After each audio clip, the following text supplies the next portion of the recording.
नमस्कार प्यारे दोस्तों, मैं हूं आपका अपना राहुल पटेल, आपका केमिस्ट्री टीचर। आप सभी का स्वागत करता हूं आपके YouTube channel green world publication पर। हम लोग बात कर रहे थे आपके हाई स्कूल के केमिस्ट्री के लास्ट चैप्टर जिसका नाम है कार्बन तथा उसके यौगिक, जिसमें मैंने आपको पूरे कॉन्सेप्ट पढ़ा दिया है। आज हम लोग बचे हुए क्वेश्चंस की बात करेंगे। जो क्वेश्चंस होने वाले हैं वो क्वेश्चंस हैं आपके दीर्घ-उत्तरीय प्रश्न, जो कि लगभग 6 मार्क्स के होते हैं और ये बहुत ही इंपॉर्टेंट क्वेश्चंस होने जा रहे हैं। मैं सिलेक्टेड क्वेश्चंस करा रहा हूँ। सिलेक्टेड क्वेश्चंस का मतलब ये होता है कि जो बार बार पूछे जाते हैं और जिनका इंपॉर्टेंस बहुत ज्यादा होता है, इसीलिए आप फोकस के साथ बैठिएगा और मेक श्योर करिएगा कि अपने साथ कॉपी और पेन लेकर बैठिए, ताकि भाई जब क्वेश्चंस करा रहे होते हैं तो उस टाइम पे हो सकता है कि मैं आपको कुछ कॉन्सेप्ट एक्स्ट्रा बता दूं, तो उस टाइम पे आप नोट डाउन भी कर लीजिएगा, ठीक है ना। और जो भी क्वेश्चन आपको लगे कि ये बहुत ज्यादा इंपॉर्टेंट है, वैसे भी आप लोग देखते ही होंगे कि पिछले ईयर्स के जो भी क्वेश्चंस आपके प्रीवियस ईयर के क्वेश्चन पेपर्स होते हैं उसको आप तो चेक ही करते होंगे, है कि नहीं। तो आप लोग देखते भी होंगे कि ये बार बार पूछा जा रहा है, नहीं तो आप जब पढ़ रहे होते हो तो उसमें लिखा रहता है ना कि ये क्वेश्चन कब कब पूछा गया था। ये सारी जानकारी अगर आपको लगे कि हाँ भाई, मैं आपको बताऊंगा ना, वैसे भी सिलेक्टेड क्वेश्चन है जो बार बार पूछे जाते हैं और जिनके आने के चांसेस बहुत ज्यादा होते हैं, तो इसलिए आप लोग क्वेश्चंस को भी नोट डाउन करते जाइए। ये आप लोगों के लिए थोड़ा सा एक एडवांटेज रहेगा, ठीक है कि नहीं। ठीक है, ठीक है, चलिए ज्यादा टाइम ना व्यर्थ करते हम लोग आज की क्लास की स्टार्टिंग कर लेते हैं, ठीक है। फर्स्ट क्वेश्चन आपका क्या है भाई साहब, थोड़ा सा निपटते हैं इससे। आप आओ नीचे। पहले क्वेश्चन है एलिफैटिक तथा एरोमेटिक यौगिक क्या है। एलिफैटिक तथा एरोमेटिक यौगिकों में तीन अंतर बताइए। माने कि अथवा करके भी वही कह रहा है, सिर्फ आपसे कह रहा है कि एलिफैटिक और एरोमेटिक यौगिक में आपसे डिफरेंस पूछ रहा है। पहले हम बात कर लेंगे एलिफैटिक की। किसकी बात कर लेंगे भाई साहब? एलिफैटिक यौगिक की बात कर लेंगे, ठीक है। जब भी हम एलिफैटिक की बात करते हैं, एलिफैटिक का मतलब ये होता है कि जिसमें क्या हो भाई साहब, जिसमें शाखाएं आपस में जुड़ी ना हो, यानी कि खुली श्रृंखला यौगिक की बात करता है। किसकी बात करता है भाई साहब? खुली श्रृंखला यौगिक की बात करता है, सीधी सीधी अचक्रीय यौगिक की बात करता है, ठीक है कि नहीं। ठीक है। और उसमें क्या आने की संभावनाएं होती है भाई साहब? उसमें शाखा आने की संभावना होती है। क्या आने होती है? श्रृंखला, यानी कि शाखा आने की संभावना होती है। जैसे आपने क्या देख लिया भाई साहब, जैसे हम आपको दिखाना चाहें एक ठो, अब तो आप समझ ही गए होंगे कि हम एक खुली श्रृंखला यौगिक बना दिए हैं ये, ठीक है ना। खुली श्रृंखला यौगिक है, क्या है ये? खुली श्रृंखला यौगिक है। इसका मैंने रेखीय संरचना बनाया, आप लोगों को इससे कोई दिक्कत नहीं। रेखीय संरचना आप बंद श्रृंखला में भी बना सकते हो, खुली श्रृंखला में भी बनाओगे, लेकिन जब रेखीय संरचना आप बंद श्रृंखला में बनाओगे तो उसमें दोनों सिरे आपस में ज्वाइंटेड होने चाहिए। कंडीशन आप लोगों को पता होना चाहिए। यानी कि जब आप रेखीय संरचना बनाओ, यानी कि आप उब गए हो ऐसे ऐसे लिखते लिखते, CH3 bond CH2 bond CH2 bond CH2 bond CH3, ठीक है ना। ऐसे ऐसे लिखते लिखते आप क्या हो गए हो भाई साहब? उब गए हो। तो आप क्या करोगे? ऐसे एक रेखीय संरचना बनाओगे। रेखीय संरचना जब हम खुली श्रृंखला के लिए बात करते हैं तो उसमें दो सिरे आपस में क्या होते हैं भाई साहब? अलग अलग होते हैं। दोनों सिरे क्या होते हैं? अलग अलग होते हैं। जब आप बंद श्रृंखला में बात करते हो यही चीज कि आप रेखीय संरचना बना दो, बंद श्रृंखला में आप अगर रेखीय संरचना बनाना चाहोगे इस तरह से, ठीक है, तो उस टाइम पे आपको क्या करना पड़ेगा भाई साहब? उस टाइम पे आपको दोनों सिरे आपस में जोड़ना पड़ेगा, तभी तो बंद श्रृंखला, यानी कि तभी तो चक्रीय है कि नहीं। ठीक है, हाँ चलिए, ये तो आपको पता है, इसको हम मिटा देते हैं, क्लीन कर देते हैं, ठीक है ना। हाँ ठीक है, आगे इसी में देखिए जरा एलिफैटिक यौगिक के बारे में क्या कह रहा है। इन यौगिकों के अणुओं में कार्बन परमाणुओं की खुली श्रृंखला होती है। हाँ भाई साहब, खुली श्रृंखला रहेगी, यानी कि बंद नहीं रहेगी। ये कंडीशन हम लोग को पता है एलिफैटिक के लिए। और क्या कह रहा है? कार्बन की श्रृंखला सीधी अथवा शाखित हो सकती है। माने कि आपने एक रेखीय संरचना जैसे बना दिया, ठीक है, रेखीय संरचना खुली श्रृंखला आपने बना दिया, रेखीय संरचना आपने बनाया खुली श्रृंखला यौगिक का, ठीक है। उसमें शाखा भी लग सकती है। क्या लग सकती है भाई साहब? शाखा भी लग सकती है, ठीक है, शाखा भी आने के चांसेस होते हैं। और क्या कह रहा है भाई साहब? और कह रहा है कि इन यौगिकों को एलिफैटिक यौगिक कहते हैं क्योंकि पहले ये तो जानवरों से या वनस्पति वसा से प्राप्त किए जाते थे। एलिफैटिक का मतलब होता है, एलिफैटिक का मतलब ये होता है, एलिफैटिक का मतलब होता है, एली का मतलब ये हो जाता है जो एनिमल्स या वनस्पतियों से, यानी कि जीव से प्राप्त हो। किससे प्राप्त हो? जीव से प्राप्त हो। और फैटिक का मतलब होता है वसा। क्या होता है भाई साहब? फैटिक का मतलब होता है वसा। क्या होता है भाई साहब? वसा, ठीक है ना। हाँ, एली का मतलब क्या होता है भाई साहब, जो हम थोड़ा सा उसको किससे रिलेट कर सकते हैं भाई साहब, उसको हम रिलेट कर सकते हैं जीव से, ऑर्गेनिज्म से रिलेट कर सकते हैं। और फाइटिक का मतलब होता है वसा। क्या होता है भाई साहब, वसा। सीधे सीधे अगर हम बात करें एलिफैटिक तो ये मतलब इसका है वसीय। क्या है भाई साहब, वसीय पदार्थ। क्या है, वसीय है। अच्छा इसके देखिए जरा एग्जाम्पल दिया गया है आपको। एग्जाम्पल क्या दिया गया है, सीधी श्रृंखला यौगिक है। हाँ सीधी श्रृंखला यौगिक है ये भाई साहब है। इसमें क्यों, क्योंकि इसमें शाखा नहीं लगी है। कहीं पे देखो कहीं से इससे शाखा है ऊपर नीचे लगी है क्या, नहीं लगा है ना।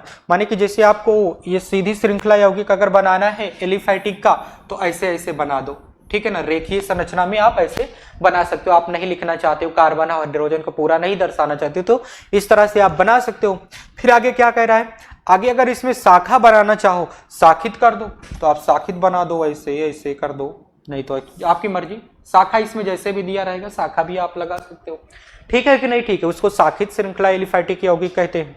चलिए कोई बात नहीं, जैसे यहाँ पे और एग्जांपल्स दिए गए हैं, सेव करते हैं। सेव करने के बाद क्लीन करते हैं, कुछ भी नहीं है, ठीक है। एकदम सिंपल से हम लोग पढ़ चुके हैं, इससे पहले वाले लेक्चर में हम लोगों ने इसको निपटा दिया है, इसलिए ज्यादा टाइम ना वेस्ट करते हुए हम लोग आगे मूव करते हैं। आगे एरोमेटिक की बात कर रहा है।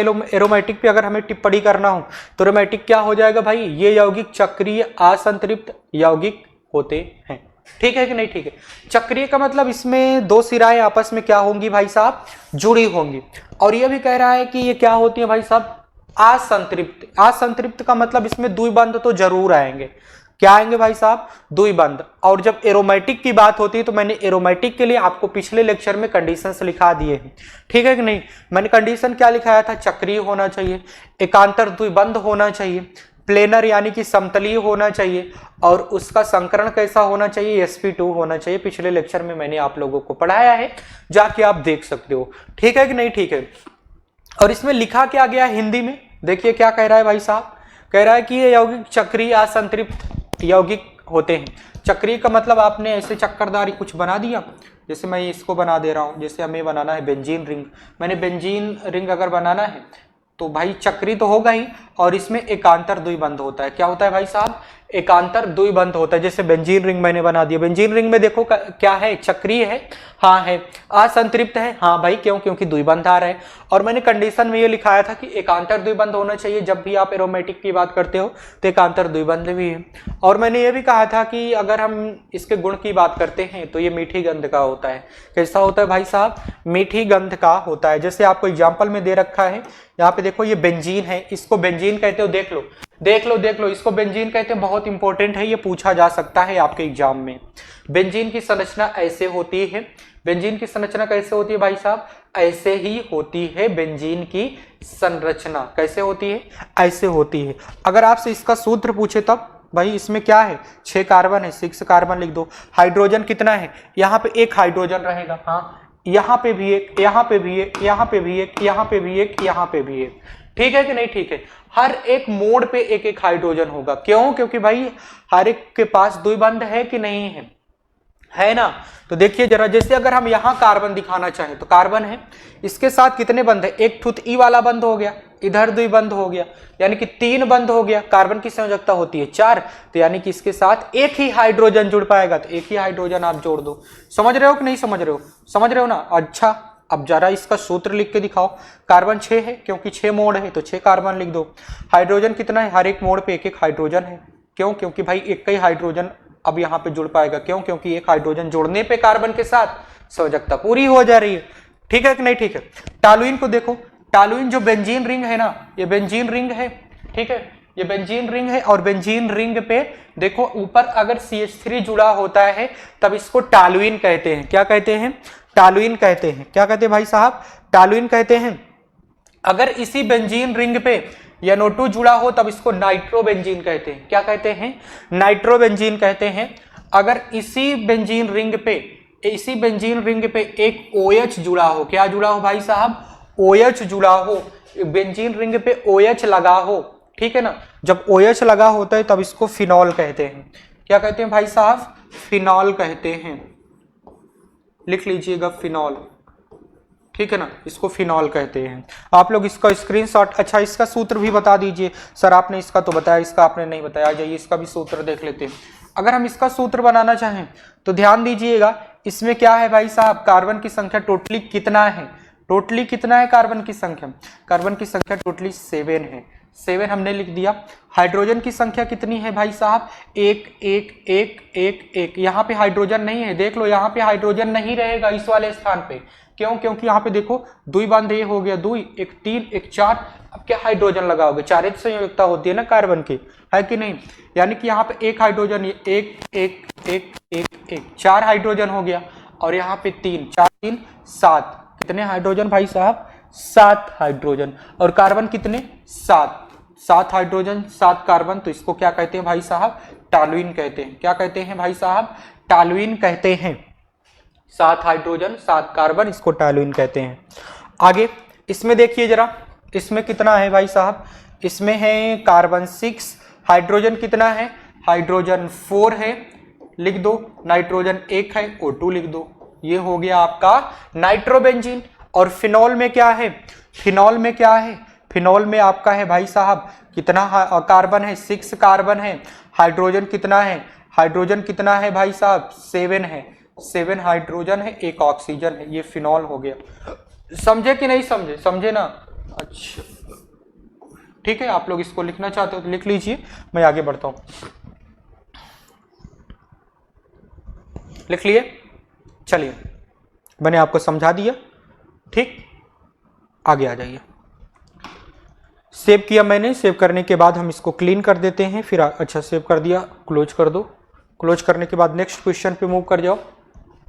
नेक्स्ट क्वेश्चन क्या है, नेक्स्ट क्वेश्चन आपसे कह रहा है, आप नीचे आइए जरा। नेक्स्ट क्वेश्चन, निम्नलिखित यौगिकों का IUPAC नेम लिखना है। क्या लिखना है भाई साहब, IUPAC नाम लिखना है। IUPAC नेमिंग का मैंने आप लोगों को पहले वाले लेक्चर में पढ़ाया था, ठीक है कि नहीं, ठीक है। और उसके लिए रूल मैंने क्या लिखाया था भाई साहब, IUPAC के लिए रूल मैं यहाँ पे लिख दे रहा। अच्छा दूसरे स्लाइड पे चलते हैं, वहीं पे लिखते हैं।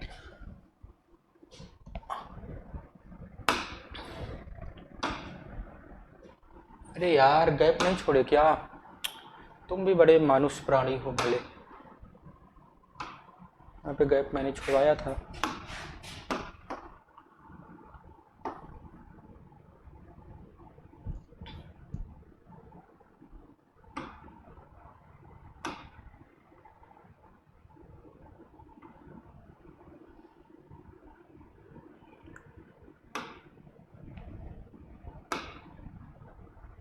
आ जाइए जरा, हम लोग थोड़ा सा बात कर लेते हैं। किसकी बात कर लेते हैं कि मैंने जब IUPAC नेमिंग आप लोग को पढ़ाया था तो उसमें रूल क्या था, यानी कि नियम क्या था। नियम यह था कि पहले आपको क्या लिखना है भाई साहब, जब भी आप नाम लिखो, जब भी आप नाम लिखो, ठीक है ना, जब भी आप नाम लिखो तो पहले आपको क्या लिखना होता है भाई साहब, पहले आपको लिखना होता है प्रफिक्स को, यानी कि पूर्व लग्न को लिखना होता है। पूर्व लग्न जो बनेगा, मैंने आप लोग को पढ़ाया था कि पूर्व लग्न कौन बनेगा, ठीक है ना, पूर्व लग्न जो भी होगा उसका नाम लिख देना पहले। फिर किस पे आ जाना, कार्बन की संख्या, मेथ एथ प्रोप ब्यूट ये सब था कि नहीं था, कार्बन की संख्या पे आ जाना, ठीक है, कार्बन की संख्या। फिर उसके बाद मैंने कहा था, फिर उसके बाद हमने कहा था, क्या कहा था भाई साहब, उसके बाद मैंने कहा था कि आपको प्रतिस्थापी समूह, प्रतिस्थापी यानी कि जिनकी औकात कम है, प्रतिस्थापी समूह या फिर प्रतिस्थापी समूह, या फिर यहाँ पे हम लोगों को अनुलग्न वन लिखना होता है। अनुलग्न वन, अनुलग्न वन में क्या क्या था भाई साहब, अनुलग्न वन में, अच्छा सीधे सीधे यहाँ पे लिख देते हैं अनुलग्न वन, क्या लिखते हैं, अनुलग्न वन। अरे यार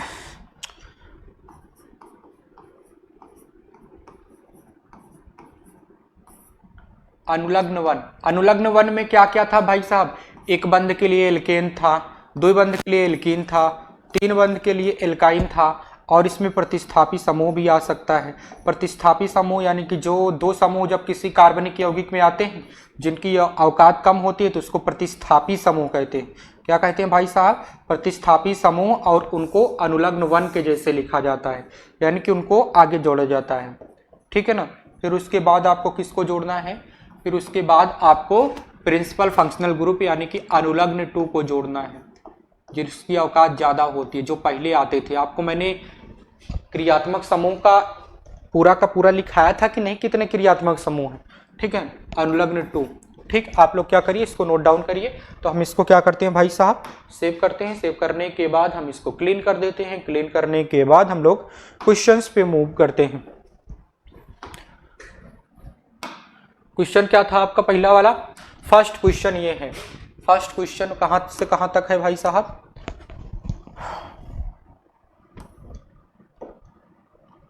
फर्स्ट क्वेश्चन है आपका यहां से यहां तक है, ठीक है कि नहीं, ठीक है। ये फर्स्ट क्वेश्चन है, ये आपका फर्स्ट क्वेश्चन है। फर्स्ट क्वेश्चन में हम यहीं पे नाम लिख देते हैं, फिर दूसरा क्वेश्चन करेंगे। अभी स्लाइड पे आगे जाएंगे, इधर उधर करेंगे तो हमको अच्छा नहीं लगता, ठीक है। यहीं पे पहले वाले का नाम लिखते हैं। यहाँ पर हम जगह बना रहे हैं सिर्फ नाम लिखने का, क्या करने का, नाम लिखने का ये जगह बना रहे हैं। इस पे हम नाम लिखेंगे, फिर मिटाएंगे, फिर अगले वाले पे आएंगे, अगले वाले का नाम लिखेंगे। इस तरह से हम लोग करेंगे। इसमें देखिए जरा, ये संरचना है किसकी भाई साहब, ये देखिए CH3 है, फिर कार्बन के साथ 3 बंध है, फिर कार्बन के साथ एक हाइड्रोजन है, ठीक है कि नहीं, ठीक है, ठीक है ना। आपने पता होना चाहिए कि जब भी कार्बनिक यौगिक में 2 कार्बन के बीच में 3 बंध आता है तब उसको क्या कहते हैं, क्या कहते हैं भाई साहब, एल्काइन कहते हैं। क्या कहते हैं, एल्काइन। और उसके लिए अनुलग्न क्या जोड़ते हैं भाई साहब, आइन जोड़ते हैं। और क्या इसमें आपको क्या क्या दिख रहा है, इसमें सिर्फ हमको कार्बन दिख रहा है, ठीक है ना, कार्बन दिख रहा है, कार्बन की संख्या दिख रही है 3। और इसमें हमको सिर्फ क्या दिख रहा है भाई साहब, इसमें हम लोगों को अनुलग्न 1 दिख रहा है। क्या दिख रहा है, अनुलग्न 1, यानी कि इसमें 3 बंध नजर आ रहा है। तो सीधे सीधे इसमें क्या लिखोगे भाई साहब, इसमें ना तो प्रफिक्स है, यानी कि ना तो पूर्व लग्न है, ना तो क्रियात्मक समूह को ही दिया गया है, सिर्फ आपको कार्बन की संख्या दे दिया गया है। और क्या दे दिया गया है, और आपको दे दिया गया 2 बंध 3 बंध, कुछ भी दिया है ना, 3 बंध दिया है कि नहीं दिया है, दिया है ना। तो आपने रूल पे जाना है, रूल पे अपने प्रफिक्स ढूंढना है। नहीं है, छोड़ो हटाओ, नहीं है तो क्या करोगे, फिर उसके बाद किस पे आ जाना, कार्बन की संख्या पे। हाँ है, कार्बन की संख्या लिखो। फिर उसके बाद अनुलग्न 1 पे आ जाओ। अनुलग्न 1 है, हाँ 3 बंध वाला अनुलग्न 1 है, हाँ है, यानी कि एल्काइन है, उसको लिख दो। फिर अनुलग्न 2 है, कोई क्रियात्मक समूह जुड़ा है नहीं, तो क्या लिखोगे यार, नहीं लिखना है। आ जाइए जरा इसका नामकरण करते हैं।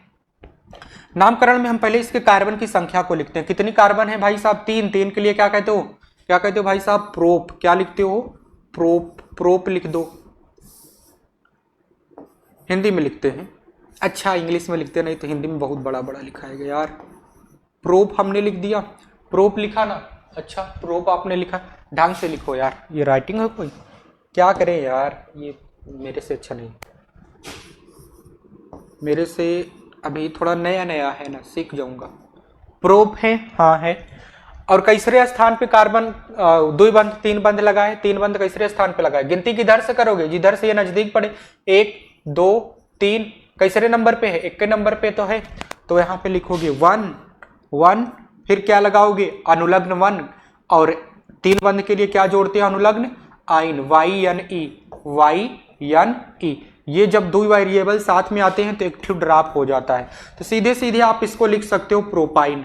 क्या लिख सकते हो, प्रोपाइन। क्या लिख दोगे भाई साहब, प्रोपाइन लिख दोगे सीधे सीधे, ठीक है, इसमें कोई झंझट वाली बात नहीं है, ठीक है ना। हाँ, आप लोग इसको नोट करिए, पहले वाले का है ये फर्स्ट नंबर का है, इसको हम डिलीट करते हैं। आप इसको नोट करिए, इसका नाम, पहले वाले की संरचना बनाओ, फिर पहले फिर उसके बाद फिर क्या करिएगा, नाम लिख दीजिएगा, यूपीएससी नेमिंग। फिर उसके बाद हम इसको सेव करें, सेव करने के बाद आगे मूव कर जाते हैं, क्लीन कर देते हैं, क्लीन हो जा। हाँ, सेकंड वाले की बात कर लेते हैं, सेकंड नंबर की। सेकंड नंबर पे आपको क्या दिया गया भाई साहब, सेकंड पे आपको क्या क्या दिया गया है, कार्बन की संख्या दिया गया है, प्रफिक्स कोई नहीं दिया गया है, प्रफिक्स तो हमको नहीं दिख रहा है, यानी कि पूर्व लग्न इसमें कोई नहीं दिख रहा है। फिर क्या आता है भाई साहब रूल में, कार्बन की संख्या आता है, हाँ कार्बन की संख्या दिख रहा है। फिर क्या आता है, 2 बंध 3 बंध, यानी कि अनुलग्न 1 नजर आ रहा है क्या, अनुलग्न 1 में अगर हम बात करें तो सिर्फ एल्केन नजर आ रहा है। क्या नजर आ रहा है, एल्केन, यानी कि सारे के सारे कार्बन सिर्फ सिंगल बॉन्ड के द्वारा जुड़े हैं। और इसमें क्या दिख रहा है भाई, अनुलग्न 2 भी दिख रहा है, कोई क्रियात्मक समूह नजर आ रहा है कि नहीं आ रहा है, आ रहा है ना, CHO यानी कि एल्डिहाइड इसमें जुड़ा है। ठीक है, चलिए अब नामकरण करते हैं। पूर्व लग्न तो दिया नहीं गया है, कार्बन की संख्या दिया गया है। कार्बन की संख्या कितनी दिया गया है भाई साहब? 4। तो 4 कार्बन के लिए आप क्या लिखते हो? मेथ एथ प्रोप, क्या लिखते हो भाई साहब? मेथ एथ प्रोप ब्यूट। तो आपने ब्यूट लिख दिया। क्या लिख दिया भाई साहब? ब्यूट लिख दिया। अच्छा, जब भी नामकरण करते हो तो स्मॉल लेटर से लिखना, कभी भी आप क्या करो, स्मॉल लेटर से लिखो, कैपिटल से मत लिखना। ब्यूट आपने लिख दिया, आपने ब्यूट लिख दिया, ठीक है, ठीक, ब्यूट हमने लिख दिया। अब आ जाते हैं इस पे, आ जाते, अच्छा रुक जाओ, हमने ब्यूट लिखा, ठीक है भाई साहब, ब्यूट लिखा। अनुलग्न 1 पे आते हैं। अनुलग्न 1 पे क्या है भाई साहब? सारे के सारे सिंगल बॉन्ड से हैं, तब क्या कहोगे? सिंगल बॉन्ड के लिए एन, यानी कि ये एल्केन का होता है तो एन जोड़ोगे, हाँ जोड़ दिया। फिर उसके बाद अनुलग्न 2 पे आओगे, यानी कि क्रियात्मक समूह की बात करोगे। क्रियात्मक समूह आपको एल्डिहाइड दिया गया है, एल्डिहाइड दिया गया है ना, कैसरे स्थान पे है भाई साहब? गिनती किधर से करोगे? जिधर से ये नजदीक पड़े, 1 2 3 4, यानी कि पहले वाले स्थान पे है, तो पहले वाले पे आप लिख दो। क्या है भाई साहब? एल्डिहाइड के लिए अल होता है कि नहीं होता है? मैंने आपको पढ़ाया था ना, एल्डिहाइड के लिए अल होता है। तो इसका एक तो लिखा नहीं जाएगा, और ये ई वाला ई जो है ड्रॉप भी हो जाएगा, तो ये हो जाएगा आपका ब्यूटानल। क्या हो जाएगा भाई साहब? ब्यूटानल हो जाएगा। क्या हो जाएगा? ब्यूटानल, यानी कि ब्यूटेनल या ब्यूटानल, ठीक है। आप लोग इसको लिखिए, ठीक। दूसरे वाले का मैंने आपके सामने लिख दिया है। आप लोग ऐसे सीख जाओगे, करते करते क्या हो जाओगे भाई साहब? सीख जाओगे। सेव कर देते हैं, सेव करने के बाद इसको क्लीन करते हैं, ठीक है। हाँ, क्लीन कर दिया हमने। क्लीन करने के बाद थर्ड वाले क्वेश्चन की बात करते हैं। थर्ड वाले क्वेश्चन की अगर हम बात करना चाहें तो देखिए जरा क्या कह रहा है थर्ड वाले में। थर्ड वाले में क्या कह रहा है?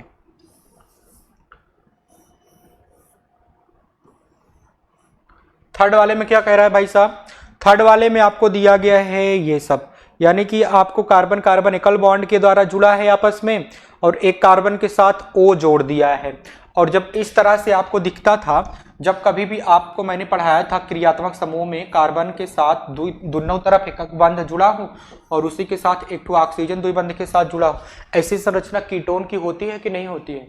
क्यों भाई साहब? ऐसी संरचना क्रियात्मक समूह मैंने कीटोन का ही तो लिखाया था, क्यों? हाँ, कीटोन का। और इसके लिए अनुलग्न क्या जोड़ते थे? कीटोन के लिए ओन जोड़ते थे कि नहीं जोड़ते थे? ओन जोड़ना। अच्छा, आ जाइए जरा,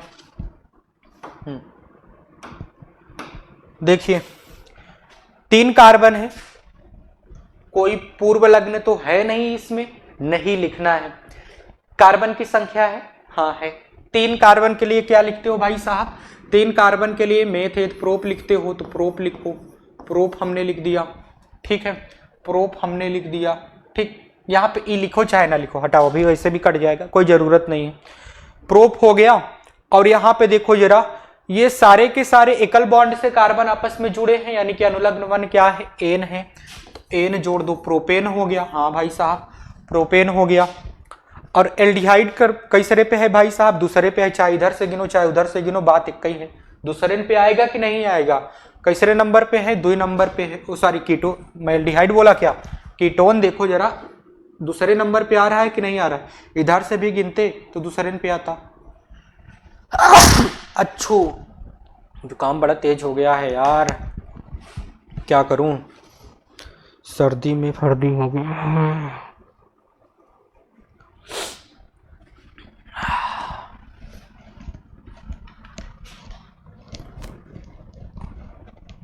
हाँ, हम लोग बात कर रहे थे, किसकी बात कर रहे थे भाई साहब? हम लोग बात कर रहे थे कि दूसरे नंबर पे है कीटोन, तो दूसरा नंबर लिख दो। और कीटोन के लिए अनुलग्न क्या लिखते थे भाई साहब? ओन लिखते थे कि नहीं लिखते थे? लिखते थे ना, तो सीधे सीधे क्या लिख दोगे यहाँ पे? अगर लिखना चाहो तो 2 प्रोपेनोन, क्या लिख दोगे? 2 प्रोपानोन। यहाँ से ई ड्रॉप हो जाएगा, क्यों? क्योंकि यहाँ पे ओ आ रहा है कि नहीं आ रहा है? प्रोपानोन, क्या हो जाएगा? 2 प्रोपानोन, ठीक है। अबे यार, कैसे कैसे बात होती है, कैसे कैसे लोग रहते हैं। प्रोपानोन हो जाएगा ना सर? हाँ भाई साहब, ऐसा हो जाएगा, हो जाएगा, हो जाएगा। लिख लीजिए आप लोग, तीसरा वाला भी मैंने लिख दिया है। आप लोग इसको सेव करिए या फिर स्क्रीनशॉट लीजिए, आप लोगों पे डिपेंड करता है, ठीक है। हम आगे बढ़ते हैं। मैं इसको सेव कर लूँगा। सेव करने के बाद क्या करूँगा? इसका क्लीन करूँगा। क्लीन करने के बाद 4th नंबर के क्वेश्चन की बात करते हैं। 4th नंबर का क्वेश्चन देखिए जरा। ये जो 4th नंबर का क्वेश्चन है ये आपसे क्या कहने की कोशिश कर रहा है, ये आपसे कहने की कोशिश कर रहा है कि आपने देखो 3 कार्बन नजर आ रहा है, हाँ आ रहा है, कोई इसमें पहले देखो पूर्व लग्न है, ये देखो ब्रोमीन पूर्व लग्न है कि नहीं है ना, ब्रोमीन पूर्व लग्न। और इसमें चेक करो इसमें कोई अनुलग्न है क्या, कोई अनुलग्न है क्या, कोई अनुलग्न 1 नहीं है ना अनुलग्न 2 है, नहीं है ना, यानी कि सीधे सीधे कार्बन की संख्या दे दिया गया और पूर्व लग्न दे दिया गया है। तो पहले हमें पूर्व लग्न लिखना होता है। पूर्व लग्न क्या है, ब्रोमीन। तो ब्रोमीन के लिए आप लोग क्या लिखते हो, ब्रोमो। क्या लिखते हो भाई साहब, ब्रोमो। क्या लिखते हो, ब्रोमो। यहां पे हमें कैपिटल में लिखना पड़ेगा इसको, 1 मिनट, स्मॉल में 1 मिनट। ब्रोमो, हमने ब्रोमो लिख दिया। और क्या है भाई साहब, ब्रोमो, और कार्बन की संख्या कितनी है, 3 है। तो 3 के लिए क्या लिखते हो भाई साहब, 3 के लिए आप लिखते हो मेथ एथ प्रोप, प्रोप लिखते हो। और सारे के सारे एकल बॉन्ड से जुड़े हैं तो एन लिख दोगे। क्या हो गया, ब्रोमो प्रोपेन। क्या हो गया भाई साहब, ब्रोमो प्रोपेन। ठीक है ना, इसको सेव करते हैं। सेव करने के बाद इसको हम करते हैं क्लीन। क्लीन करने के बाद अगले क्वेश्चन पे आते हैं।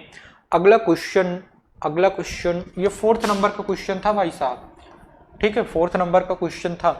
क्लीन हो जा, क्लीन हो गया। अब आते हैं हम लोग, हाँ किसरे नंबर पे भाई, 5th नंबर के क्वेश्चन की हम लोग बात करते हैं। 5th नंबर पे आपको क्या दिया गया है, ये दिया गया है इतना ही तक, इतने तक दिया गया है। ठीक है, दिख रहा है ना आप लोगों को, हाँ दिख रहा है। चलिए ध्यान दीजिएगा, इसमें क्या क्या आपको नजर आ रहा है, इसमें हमको कुछ भी नहीं नजर आ रहा है। इसमें सिर्फ एक कार्बन है, कार्बन के साथ 2 ऑक्सीजन है। ठीक है, कार्बन के पहले एक हाइड्रोजन है, कार्बन के बाद एक हाइड्रोजन है, यानी कि आगे 2 द्वार पीछे 2 द्वार। ठीक है कि नहीं, ठीक है, द्वार ही द्वार। अगर आप कहीं नहीं कूद पाए तो आपको सीधा हरिद्वार, समझ रहे हो ना, हाँ। प्लेन में आपके 2 द्वार हैं, मतलब 4 द्वार हैं। आपातकालीन स्थिति में आप आगे 2 द्वार दिया गया है, पीछे 2 द्वार दिया गया है। आप अगर नहीं कूद पाते तो सीधा हरिद्वार है, ऐसे बोला जाता है। अच्छा, मैंने इस कॉमेडी को कहीं सुना था, ये ऐसे दिया गया है, दिया गया है कि नहीं दिया गया। इसको कहते हैं, इसे कहते हैं भाई साहब, कार्बन है तो कार्बन के लिए यहाँ पे देखो मेथ लिखोगे। क्यों, क्योंकि प्रफिक्स तो कोई नहीं दिया गया है, सीधे कार्बन की संख्या पे आ जाओगे, मेथ लिखोगे। ठीक है, अनुलग्न, अनुलग्न 1 कुछ है क्या, नहीं है। अनुलग्न 2 है, हाँ है। कार्बोक्सिलिक दिख रहा है, कार्बोक्सिलिक के लिए आप क्या लिखते हो भाई साहब, कार्बोक्सिलिक के लिए पहली बात स्थान दिखाने की जरूरत है नहीं, एक ही कार्बन है। तो कार्बोक्सिलिक के लिए आप क्या लिखते हो, ओइक एसिड। 1 मिनट, मेथ लिखोगे और यहाँ पे एन भी जोड़ोगे। क्या जोड़ोगे, एन भी जोड़ोगे, फिर ओइक एसिड लिख दोगे। क्या लिख दोगे, ओइक एसिड। ठीक है ना, यहां से ई को ड्रॉप कर दोगे। समझ रहे हो कि नहीं समझ रहे हो, यानी कि हमें ई को हटा देना है, सीधे सीधे हो जाएगा मेथेनोइक एसिड। क्या हो जाएगा भाई साहब, मेथेनोइक एसिड। इसका एक देसी नाम भी होता है जिसको फॉर्मिक एसिड कहते हैं। क्या कहते हैं भाई साहब, फॉर्मिक एसिड कहते हैं।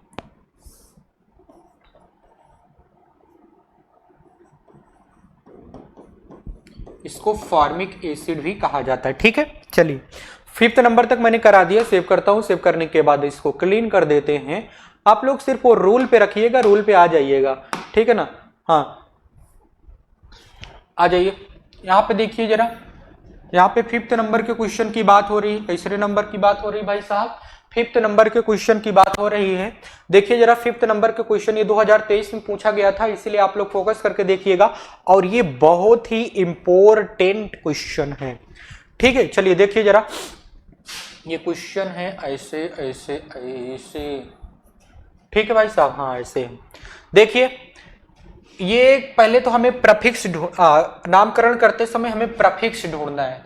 प्रफिक्स कुछ लगा है, प्रफिक्स लगा है क्या इसमें, इस कार्बन की श्रृंखला में, हाँ लगा है भाई साहब। शाखा लगी है कि नहीं लगी है, शाखा प्रफिक्स यानी कि पूर्व लग्न बनती है कि नहीं बनती है। हाँ देखिए जरा, एक शाखा ये है, एक शाखा ये है, एक शाखा ये, एक शाखा ये, तो 2 शाखा लगी है। और यहाँ पर देखो ये वाले दूसरे वाले मतलब अलग कार्बन पे भी एक शाखा लगी है कि नहीं लगी है, लगी है ना। लगी है भाई साहब, लगी है। यहाँ पे 1 मिनट गलती कर दिए हैं क्या,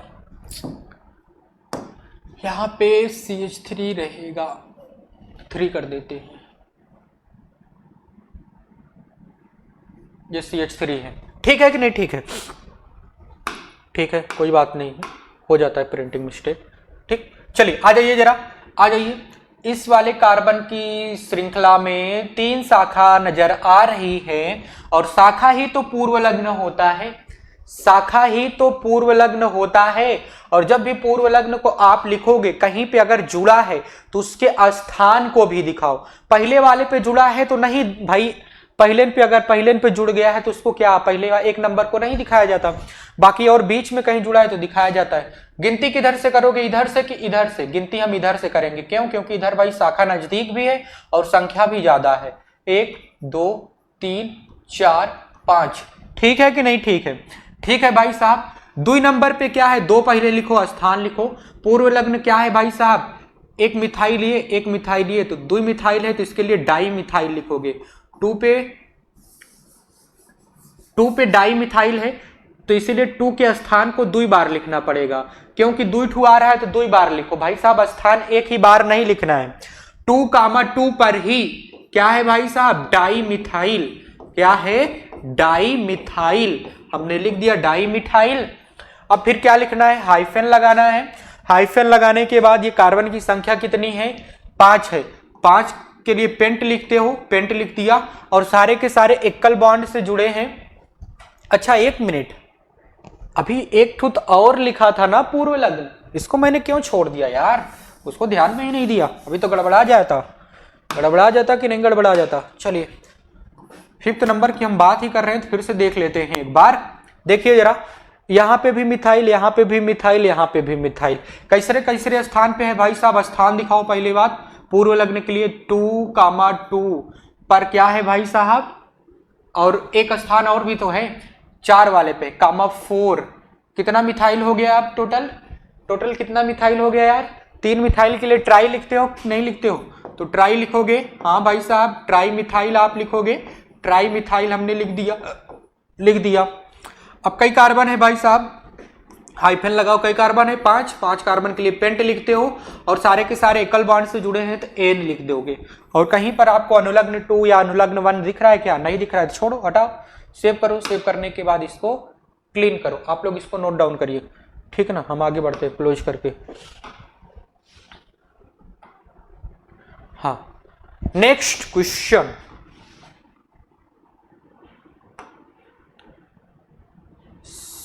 आ जाइए। नेक्स्ट क्वेश्चन है कि एथेनॉल से एथेनोइक अम्ल बनाने की विधि का वर्णन कीजिए।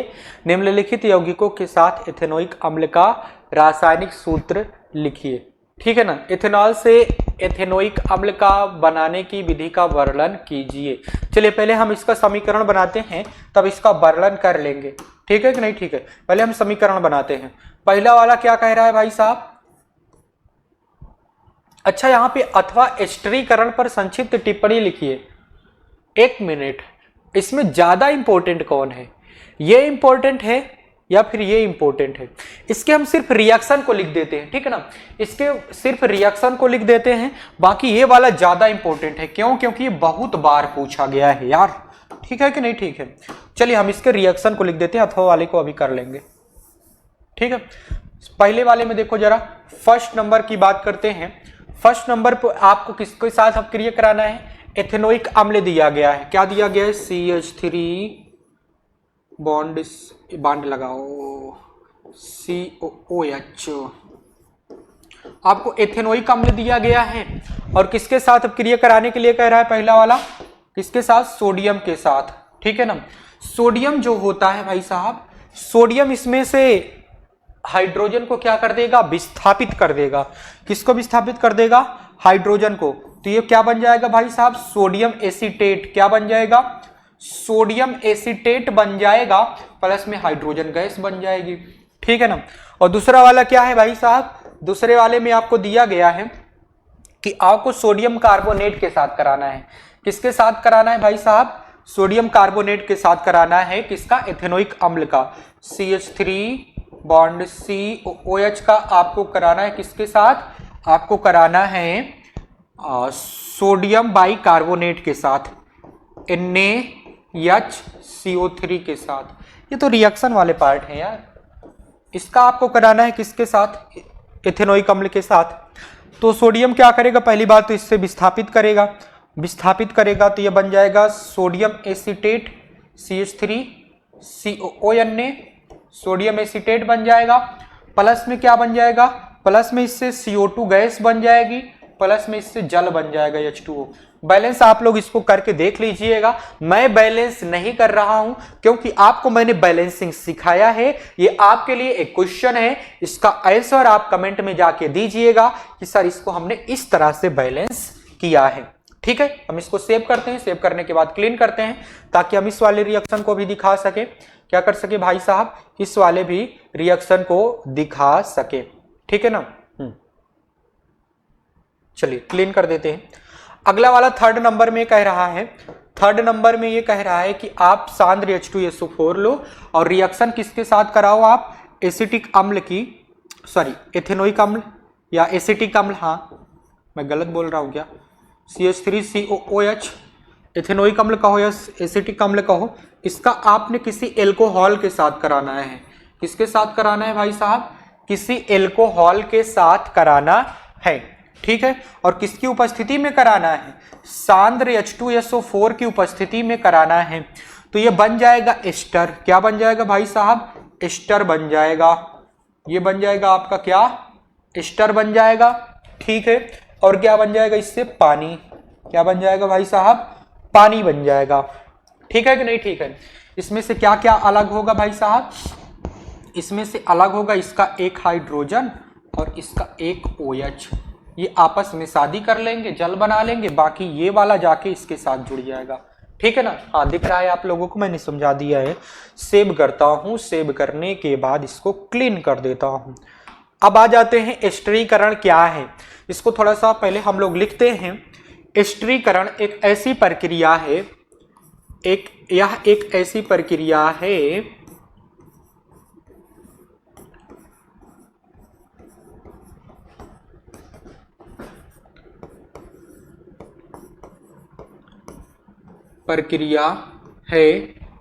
जिसमें सांद्र अम्ल की उपस्थिति में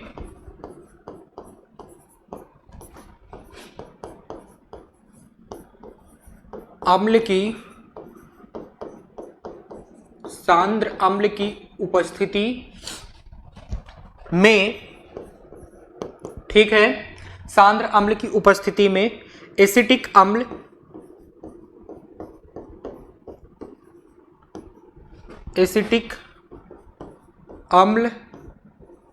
और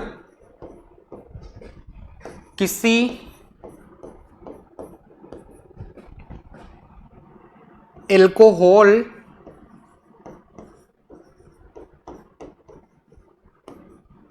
की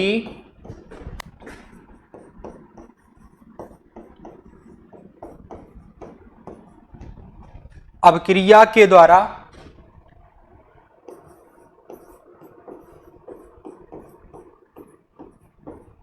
एस्टर बनाया जाता है। एस्टर बनाया जाता है, इसी को एस्टरीकरण कहते हैं। बहुत इंपॉर्टेंट क्वेश्चन है ये, आप में हर साल पूछा जाता है, इसीलिए आप लोग इसको नोट डाउन करिएगा। ठीक है, सेव करते हैं। सेव करने के बाद इसके एग्जाम्पल की बात कर लेते हैं। किसकी बात कर लेते हैं भाई साहब? एग्जाम्पल की बात कर लेते हैं। क्लीन हो जा, क्लीन हो गया। चलिए एग्जाम्पल किसके बात करते हैं। एग्जाम्पल क्या लिखेंगे भाई साहब? एग्जाम्पल में जैसे आपको एसिटिक अम्ल दिया ही जाएगा, CH3COOH आपको दिया ही जाएगा, और हमने कोई एल्कोहल ले लिया। एल्कोहल कौन सा ले लेते हैं भाई साहब? हम यहाँ पे एल्कोहल ले लेते हैं।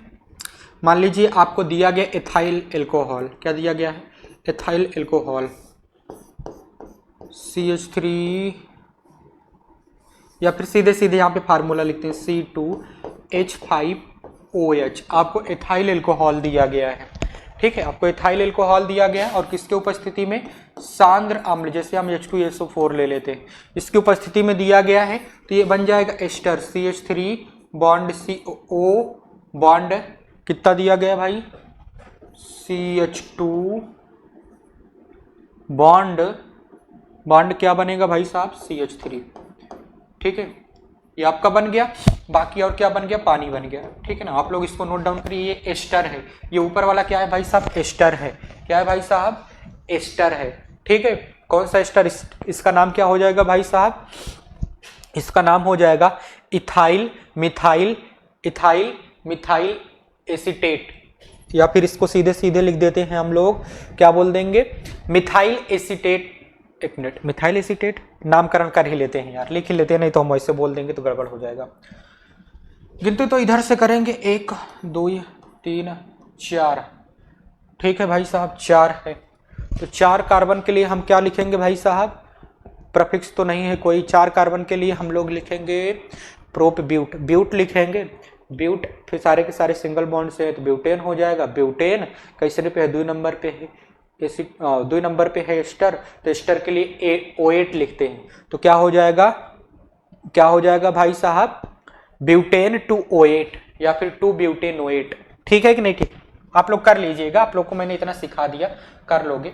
ठीक है ना, हाँ चलिए, ठीक है ना, हाँ ठीक है। सेव कीजिए, सेव करने के बाद इसको आगे बढ़ा दीजिए, क्लोज करिए। थोड़ा जुकाम हो गया है यार। अच्छा, यहाँ पे वही दिया गया था, पूरा का पूरा हटाओ, कोई बात नहीं है, कोई बात नहीं है, हाँ कोई बात नहीं है, हटाओ। हाँ, अब ये वक्त हो चुका है आप लोगों से विदा लेने का। आप लोग करिएगा अपने YouTube channel green world publication को सब्सक्राइब। आप सभी को मिलते हैं आपको नेक्स्ट लेक्चर में।